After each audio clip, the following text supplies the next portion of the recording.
आप बताइए, आप कौन से पोजीशन पर हैं अभी? 21 नाम जो अभी चल रहे हैं यहाँ मिल्कीपुर में भारतीय जनता पार्टी की तरफ से, किस पोजीशन पे हैं आप? 21 में ऐसा क्या हो गया कि 13,000 के कम अंतर से आप हार गए अवधेश से? की मशीन कॉन्फिडेंट क्यों नजर आ रहे हैं आपकी? मतलब ईवीएम मशीन दबेगी तो बाबा गोरखनाथ ही और बीजेपी ही यहाँ से जीतेगी, इतना कॉन्फिडेंट क्यों है आप? क्या कारण है इसका? बाबा की उपाधि कैसे पड़ गई है कि बाबा गोरखनाथ, ये उपाधि मिली है या फिर पहले से ही नाम आपका था ये? नहीं, ये जन्म था। अच्छा, आपने अटल जी की बात की, मैं एक बहुत गंभीर सवाल आपसे पूछ रहा हूँ। ऐसा भारतीय जनता पार्टी जो अभी केंद्रीय नेतृत्व है, उस पर आरोप लगता है कि अटल जी के नक्शे कदम पर ये नहीं चल रही है और आप अटल जी के नक्शे कदम। नमस्कार, आपके साथ मैं हूं आदित्य कुमार। इस वक्त हम मिल्कीपुर में हैं। मिल्कीपुर में उपचुनाव की सरगर्मियां तेज हैं। प्रत्याशी एक तरफ तो तय हो गया, लेकिन दूसरी तरफ तय नहीं हुआ है। यानी भारतीय जनता पार्टी ने भी प्रत्याशियों की सूची नहीं जारी की। अभी शायद संशय है इसमें। हमारे साथ गोरखनाथ जी हैं जो यहाँ से विधायक भी रह चुके हैं और एक बार फिर से टिकट की दावेदारी में है। भारतीय जनता पार्टी में 21 नामों की सूची पहुंच चुकी है, आवेदन हो चुका है। तो हम आज इन्हीं से बातचीत करेंगे और समझेंगे कि आखिरकार कितने पायदान पर हैं और क्या कुछ तैयारियां चल रही, क्योंकि लगातार एक क्षेत्र में घूम रहे हैं और अभी नियामनपुर पड़ती है जगह, नियामतपुर, यहाँ पर हमें मिल गए। बहुत बहुत स्वागत है आपका। बहुत बहुत धन्यवाद। अच्छा, आपने अटल जी की बात की, मैं एक बहुत गंभीर सवाल आपसे पूछ रहा हूँ। ऐसा भारतीय जनता पार्टी जो अभी केंद्रीय नेतृत्व है, उस पर आरोप लगता है कि अटल जी के नक्शे कदम पर ये नहीं चल रही है और आप अटल जी के नक्शे कदम। आप बताइए, आप कौन से पोजीशन पर हैं अभी? 21 नाम जो अभी चल रहे हैं यहाँ मिल्कीपुर में भारतीय जनता पार्टी की तरफ से, किस पोजीशन पे हैं आप? 21 नहीं है भाई साहब, 29 है, 29। अच्छा, 29 हो गए। मुझे जानकारी 21 तक अब तक 29। हाँ। 2 प्रत्याशी तो आज मैं जाना हूँ। अच्छा, मैंने पूछा, वो हमसे आए मिले, हमने कहा कहाँ भैया? कहीं भैया हमहू टिकटवा मिलत बाटे, हमहू मांगी थन। हम कहा स्वागत है भैया, पर हमने कहा सब लोग तय कर लो, 29 में किसी एक को मिलेगा, उस एक के साथ सब लोग रहना बड़े मन से। कुछ लोगों का वहीं मुंह बन गया। देखिए, 17 में पार्टी ने मुझे चुनाव लड़ाया था, 22 में मुझे चुनाव लड़ाया, तो अभी तो मैं ही अपना मान के चल रहा हूँ जब तक कि कुछ बड़ी बात ना हो जाए। मतलब सीरीज तो चली आ रही 17-22। हाँ। लेकिन 22 में ऐसा क्या हो गया कि 13,000 के कम अंतर से आप हार गए अवधेश से? देखिए, उस समय अवधेश जी से हम 3 चुनाव लड़े हैं भाई साहब। अच्छा। पहला चुनाव उनको कैबिनेट मंत्री रहते अपने छोटी बहन से उनके बेटे को हराया। अच्छा, छोटी बहन से बेटे को? जो ये लड़ने जा रहे हैं। अच्छा, हाँ। दूसरा चुनाव हम स्वयं वो कैबिनेट मंत्री से तकरीबन 29,000 वोटों से हराया। तीसरे चुनाव में हम 3800 वोट और ज़्यादा पाए, 93,500 वोट पाए। दुर्भाग्य रहा कि हम कुछ वोटों से 12,200 वोटों से चुनाव हार गए। क्या वजह रही? क्या ये इलेक्शन क्या कारण था कि आप हार गए? वजह उसमें ये हम लोगों ने ढूंढा कि यहाँ के 5-6 प्रत्याशी एक तरफ हो गए।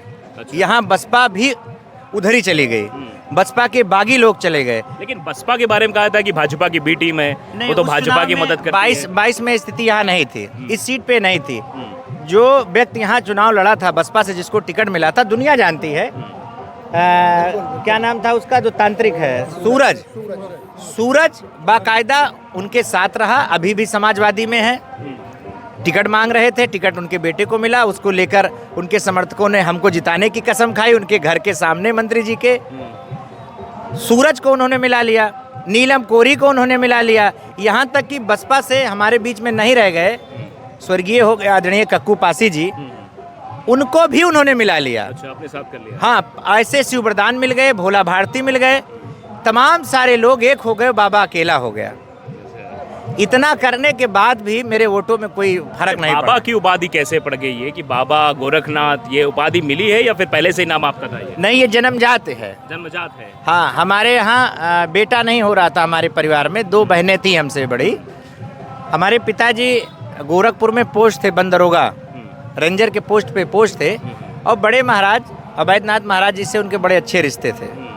तो वहाँ मन्नत उन्नत मांगी गई और हम इत्तेफाक से वहीं पैदा हो गए। तो विधायक जी जो है पूरे विधायक मन्नत के बाद आए। हाँ, बड़े महाराज, ये बात मुख्यमंत्री जी स्वयं, आप देखेंगे उनके वीडियो में, भाषण में, तो मुख्यमंत्री जी ये बात स्वयं अपने मुख से कहते हैं। कई बार ये कह चुके हैं। तो जब हम ये बात जब बड़े महाराज तक गई तो उन्होंने मुँह से निकल गया कि ये तो साक्षात गोरखनाथ आ गया। तो हमारे घर वालों ने यही नाम हमारा रख दिया, और हम जब हम होश संभाले तो सब हमको बाबा ही कहते थे। अच्छा, अब ये चर्चा हो रही है मिल्कीपुर में दरअसल, क्योंकि ये सीट हाईलाइटेड भी है। अयोध्या आप लोग हार ही चुके हैं, लोकसभा चुनाव में बड़ी शिकस्त मिली है। अब ये कह रहे हैं कि बड़े चुनाव तो हरा दिया पिता ने, बेटा जो मैदान में उतरा है वो अच्छों को धूल चढ़ा देगा। ऐसा कुछ नहीं है, वो जो सपना देख रहे हैं वो देखते रहे। उनका मुकाबला बाबा गोरखनाथ से होने जा रहा है। अच्छा। पसीने तो उनके भी छूट गए होंगे, आप ये जान लीजिए। आप यहीं अपने चैनल में रिकॉर्ड कर लीजिए उनको 25, 30, 35 हजार से हरा के भेजने का काम यहाँ की जनता करेगी। उनके अहंकार को तोड़ने का काम करेगी। जब से वो सांसद बने हैं, वो पीडीए गठबंधन के साथ तो बताते हैं पीडीए। मैं उनसे पूछना चाहता हूँ, क्या निषाद उस पीडीए में नहीं आता क्या पासी उस क्राइटेरिया में नहीं आता क्या अभी रायपट्टी में अभी हाल ही में 2 दिन पहले घटना घटी, कोरी बिरादरी की बिटिया के साथ एक विशेष समुदाय के लोगों ने रेप किया, दुष्कर्म किया। 2 लोगों ने फिर बाद में मिलके किया, उसके गांव में चढ़ गए, धमकी दी बम से उड़ाने की। उसमें सारा शासन प्रशासन सख्ती में आया। उसमें हम लोग थाने पे गए, मैं स्वयं गया था, मुकदमा दर्ज हुआ। आज की रात में पुलिस मुठभेड़ में आमना सामना उसने पुलिस पे फायर तक कर दिया। पुलिस को गोली भी लगी, जवाबी कार्रवाई में उसको भी गोली लगी है। उसको अस्पताल में भर्ती कराया गया है। उसको शीघ्र जेल भेजने का काम कराया जाएगा और बाबा का बुलडोजर भी चलाया जाएगा। मतलब क्या कह रहे हैं कि जो ये भदरसा में हुआ था वैसा ही कांड आपके मिल्कीपुर में हो गया? जी एकदम। जब से वो बने हैं तब से जो अभी तक लोग सड़कों पे नहीं दिखते थे, जो शालीनता से अपने घरों में बैठे थे, उनको जैसे एक ऑक्सीजन मिल गया हो गलत काम करने का। कौन लोग? एक विशेष समुदाय के लोग, आप समझ समुदाय का इशारा किधर है? अब विशेष समुदाय जान लीजिए, जो भदरसा में इन्वॉल्व थे, जो गद्दोपुर की घटना में इन्वॉल्व थे, जो मासूम 5 साल की बच्ची के साथ दालमोट खिलाने के नाम पे इन्होंने दुष्कर्म किया था। अखिलेश तो कहते ही हैं, उनकी पार्टी दबे जुबान से कहती है उनका एमवाई समीकरण काम करता है। तो फिर पीडीओ की क्यों बात करते हैं? या तो वो एमवाई को ही लेके चले, पीडीओ को मना कर दें। जब पीडीए की बात करते हैं तो पीडीए के साथ क्यों नहीं खड़े होते भाई? क्या निषाद उनके पीडीए का हिस्सा नहीं है? क्या वो कोरी बिरादरी की बिटिया उनके पीडीए का हिस्सा नहीं है? क्या जो भी एक बिटिया जिसको हम बता रहे हैं 5 साल की, आप सर्च करिए, उसमें तो बयान शर्मसार होना पड़ा। समाजवादी के उस नेता को शायद उन्होंने निकाल भी दिया। उसने इतना आवेश में कहा कि वो तो विच्छित मानसिकता का था।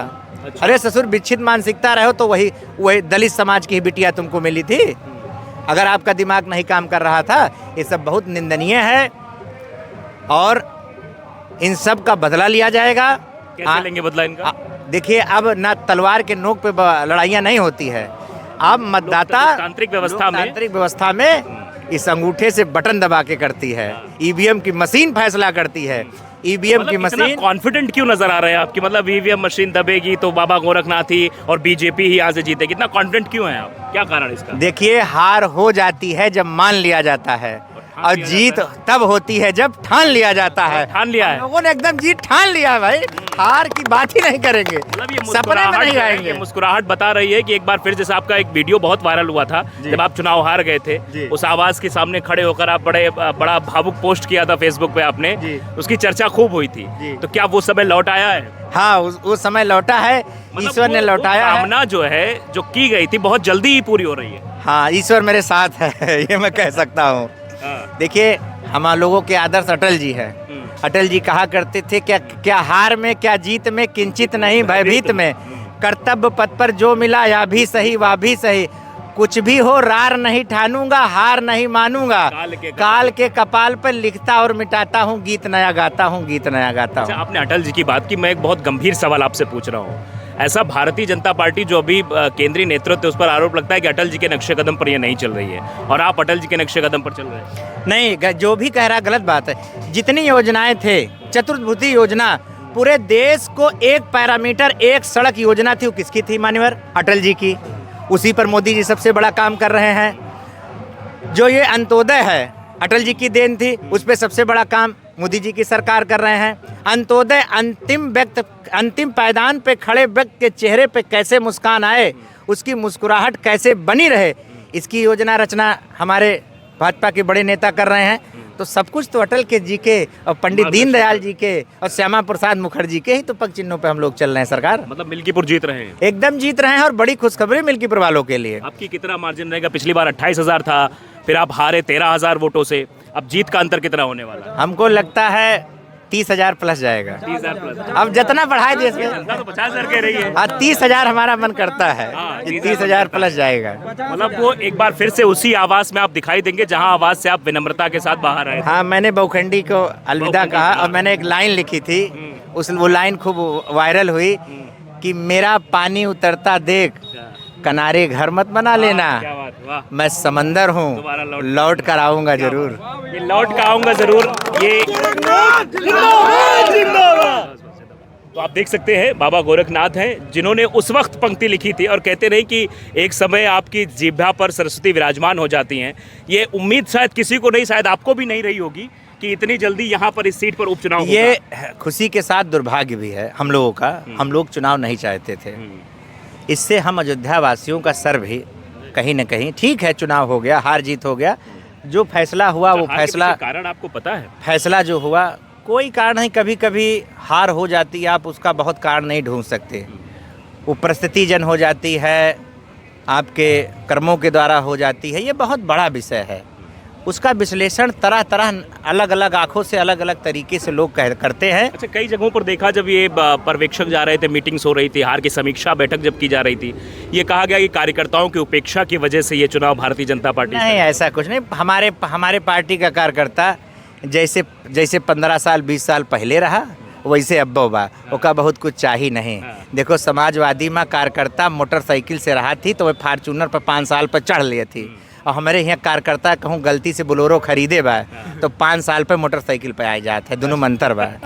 वो कुछ आपके यहाँ उसकी उन्नति घट जाती है भैया। वो देश प्रेम चाहत बा, देश का विश्व गुरु बनावा चाहत बा, सोने के चिड़िया बनावा चाहत बा।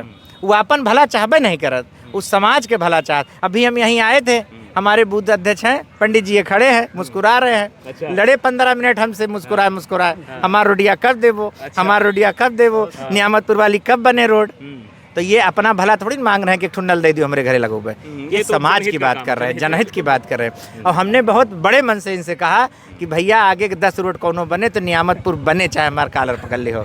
हमने कहा भी मुस्कुराते हुए। बहुत बहुत धन्यवाद। देखिए लगातार अपने चुनावी कार्यक्रम कह लीजिए या फिर ये कह लीजिए अपनी जनता के क्षेत्र के बीच लगातार बाबा गोरखनाथ बने हुए हैं और कह रहे हैं कि ताल ठोक दी है, मैदान में आ उतरे हैं। अब ये देखना दिलचस्प होगा कि भारतीय जनता पार्टी किस पर उम्मीदवारी जताती है। फिलहाल 17 और 22 में तो यही उम्मीदवार रहे। अब आगे क्या इस उपचुनाव में ये उम्मीदवार होंगे, ये वक्त बताएगा। और फिर उसके बाद जब चुनावी घमासान होगा तो अवधेश प्रसाद के बेटे कितना हावी इन पर वो होते हैं, वो इन पर होते हैं, ये देखने वाला वक्त ही बताएगा।